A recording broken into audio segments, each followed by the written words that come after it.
On the waterfront, The Godfather, Apocalypse Now. The name Marlon Brando is almost synonymous with cinematic greatness. Yet behind those iconic performances was a man who often drove entire sets insane. Winning 2 Oscars and delivering some of the most important acting performances of all time doesn't fully capture what Brando contributed to the craft. He wasn't just an actor, he was a revolution. He brought a naturalistic approach to Hollywood, relying on the imagination of the character rather than just memorizing lines, forever changing acting as we know it today. But this isn't a video about accolades or politics, nor his controversial personal life. This is about the troubled side of Brando on set, the eccentricities, the pranks, the constant conflicts with cast and crew, and sometimes just pure laziness. Think co-stars holding cue cards for him, bizarre costume demands, and antics that range from mischievous to outright unprofessional. And while his career soared at times, it also faltered spectacularly, sometimes because Brando simply didn't care. Marlon Brando's life can almost be divided into 4 parts: his rise to fame, his early fall, his resurgence, and the I don't give an F era. With each stage, his onset issues escalated, eventually making him completely unbearable, but never boring. Early life and the making of a rebel. Born in Omaha, Nebraska in 1924, Brando was trouble from the start. He mimicked and pranked others constantly. In high school, he failed nearly every subject except drama and sports, was held back a year for misbehavior, and eventually expelled. A stint at a military academy didn't help. He got expelled again for sneaking into town. Brando's early rebellion hinted at the chaotic streak that would later define his career. He moved to New York with his sisters to pursue acting, finally finding a space where he was appreciated. Under Stella Adler, he studied the Stanislavski system, focusing on experiencing and fully becoming the character. This would later become Brando's trademark in Hollywood, a style that made memorizing lines feel unnatural to him. Even in theater, his unpredictability showed early. In the 1944 Broadway play I Remember Mama, he was talented but difficult, often skipping lines, improvising, or misbehaving. He was praised as a promising young actor but already frustrated co-stars. In The Eagle Has Two Heads, Tool Bankhead reportedly despised his antics. He'd scratch himself and pick his nose mid-performance. And yet, his talent was undeniable. Breakthrough in film Brando's first film role came in 1950 with The Men, where he played a bitter paraplegic veteran. He spent a month in a hospital bed to prepare, earning critical acclaim. A Streetcar Named Desire followed in 1951, a collaboration with director Elia Kazan, and cemented Brando as a Hollywood force. He captured raw emotion like no one else, earning a Best Actor Oscar nomination. For Viva Zapata, 1952, he went to Mexico to study the local speech and movements. Brando didn't just act, he absorbed lives. And in On the Waterfront, 1954, his role as Terry Malloy became legendary, especially the I could have been a contender scene. Ironically, Brando left the screening depressed, thinking he had failed, but his brilliance was often accompanied by chaos. On Guys and Dolls, he clashed with Frank Sinatra, deliberately sabotaging scenes, like messing up takes when Sinatra's character ate a cheesecake, knowing Sinatra hated it.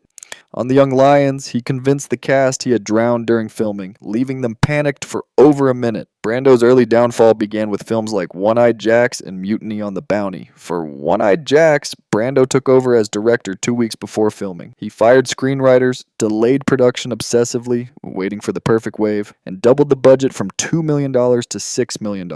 Mutiny on the Bounty was worse. He deliberately sabotaged the production, refused to cooperate, and the film nearly bankrupted MJ. By the 60s, Brando signed multi-film deals he didn't care about, turning in lackluster performances. Critics called this his FU phase, but even in these years, he was exploring life, pranks, and rebellion in a way only he could, foreshadowing resurgence. Despite the chaos, there were glimpses of the brilliance yet to come. His performances were uneven, but the genius was visible in every improvisation, every nuanced pause. Even his cue card habit and refusal to memorize lines had a logic. Brando wanted conversation to feel natural, spontaneous, alive. Brando's career resurgence in the early 70s was nothing short of spectacular. After a rough 60s filled with flops and controversy, he returned with The Godfather and Last Tango in Paris, reminding the world that his raw talent was still unmatched. His portrayal of Vito Corleone in The Godfather is one of the most iconic roles in cinema history, but getting him on board wasn't easy. After One-Eyed Jacks and other failures, Paramount was wary of him, only agreeing to let him participate under strict conditions: a lower fee, taking responsibility for delays caused by his behavior, and submitting a screen test. On set, his quirks were as legendary as his talent. Robert Duvall had to hold cue cards for Brando because of last-minute script rewrites, while Brando orchestrated a mooning contest during the wedding scene, ultimately winning by mooning over 500 extras. In a scene where he was carried upstairs, he instructed the prop team to add extra weight just to make the task harder for the crew. Despite all this chaos, his performance was brilliant, earning him a Best Actor Oscar, which he famously refused to accept due to Hollywood's treatment of Native Americans. He followed this up with Last Tango in Paris, a controversial film famous for its explicit content. Brando refused to memorize lines, relying on cue cards carefully hidden from the camera. Director Bernardo Bertolucci had to constantly move them around to keep them out of frame. Brando's improvisational genius shone in every pause, hesitation, and reaction, creating a performance layered with tension and realism. Even though it caused headaches for the crew, it also demonstrated that Brando's talent remained undeniable. By 1976, Brando had entered what many call his I don't give an F era. In the Missouri Breaks, he was completely unhinged, improvising accents, character traits, and wardrobe choices without warning. Critics were unimpressed, but Brando couldn't have cared less. He was in full control, letting his eccentricity drive his performances. In 1978's Superman, he played Jor-El, Superman's father, for just 10 minutes of screen time, but for that he was paid $3.7 million plus a share of the profits, equivalent to over $100 million today. Yet he was difficult to get out of his trailer, demanded cue cards, refused to read the script, and even pitched the idea of making Jor-El's voice sound like a bagel, because no one really knows what Kryptonians sound like. Director Richard Donner had to manage him carefully to get usable footage.